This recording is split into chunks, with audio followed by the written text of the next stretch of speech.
Poco Loco melihat pemandangan sejuk Gunung Kembar. Yummy. Sebelum mulai, alangkah asiknya aduhai kalau kalian like, follow, and save video ini dan ketik lanjut di kolom komen biar kita semangat buat bikin alur cerita sampai tamat. Kalau bisa, kita buat sampai Jojo Land. Gimana? Setuju? Jangan lupa di follow juga ya guys, biar tidak ketinggalan. Terima kasih. Ini dia alur cerita manga Steel Ball Run Chapter 7. Poco Loco terlihat baru memacu kudanya. Jalanan sudah bersih dan rata oleh peserta lomba yang sudah jalan duluan. Poco Loco memang pria yang penuh keberuntungan.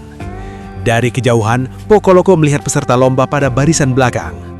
Karena terlalu dekat, tiba-tiba dia terciprat oleh kotoran kuda-kuda yang berlari. Poco Loco mulai berpikir bahwa ini bukanlah keberuntungan, tapi kesialan karena cipratan kotoran kuda ini mengenai wajahnya. Tapi tunggu, ternyata di antara cipratan itu tidak sengaja ada koin emas yang masuk ke mulutnya. Poco Loco bahagia. Tidak hanya itu, ada wanita yang menjerit karena merasa jijik sama Poco Loco. Maksudnya sama kotoran itu. Wanita itu merengek, lalu membuka bajunya. Cihui, sekarang Poco Loco yang menjerit. Dan ada juga pria lain di sana.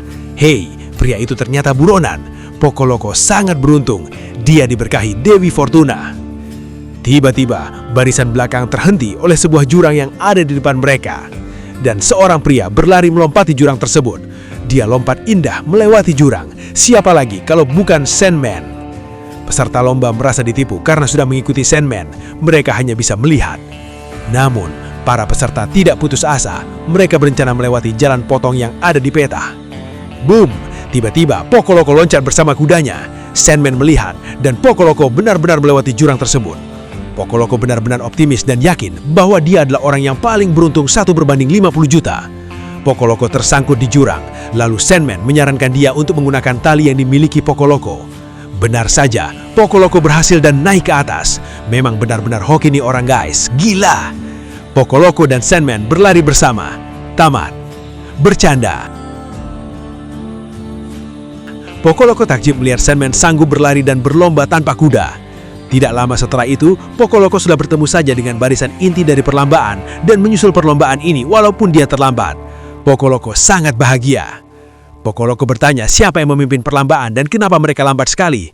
Ternyata yang ditanya itu adalah Johnny Joestar. Lomba ini sudah melewati tanda 6.000 meter dan sebentar lagi memasuki tanjakan. Lomba ini masih dipimpin oleh Jairo Zepeli yang ganteng tampan rupawan. Poco Loco bertanya, bagaimana mungkin Jairo yang memimpin? Johnny hanya diam mengamati Jairo. Johnny menganalisa bahwa kuda Jairo akan kelelahan dan 2000 meter lagi pilihan baik untuk Jairo mempercepat kudanya. Namun Johnny khawatir tidak bisa menyusul Jairo nantinya. Bagi Johnny, mengikuti lomba ini bukan karena uangnya, tapi keinginan untuk mengetahui misteri Steel Ball milik Jairo yang bisa membuatnya stand lagi. Johnny punya trik, dia akan menjaga jarak sebelum tanda 2000 meter dilewati. Namun, siapa sangka Jairo tidak melewati jalan utama. Dia membanting arah kudanya ke kanan, dia berlari ke arah hutan. Jairo benar-benar akan melewati hutan yang penuh pepohonan dan jalan yang berkelok-kelok tentunya. Orang-orang berpikir Jairo akan mengambil jalan pintas ke hutan tersebut, tentunya akan memperlambat laju kuda karena jalan yang penuh pepohonan. Kalau berhasil, Jairo akan menghemat jalur sepanjang 1000 meter. Tindakan ini sangat berisiko dan penuh pertaruhan. Namun jika berhasil, Jairo dipastikan memenangkan perlombaan ini. Apakah peserta lainnya akan mengikuti Jairo juga? Johnny menganalisa tindakan Jairo ini sangat ceroboh seperti yang kami jelaskan. Laju kuda akan lambat dan tersendat-sendat, berisiko tabrakan dengan pohon dan ranting. Siapa sangka, walaupun begitu, Johnny dan Poco Loco mengikuti Jairo. Mereka benar-benar nekat. Bahkan para peserta lainnya juga amazing. Seperti yang kalian lihat, Jairo dengan mudahnya zigzag sambil mengendarai kuda melewati ranting pepohonan yang sangat random.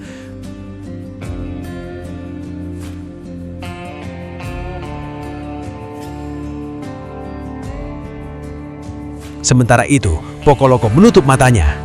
Johnny terkejut dan heran dengan tingkah Poco Loco. Johnny berpikir bahwa Poco Loco seperti bertaruh dan menguji dirinya sendiri dengan menutup mata ini.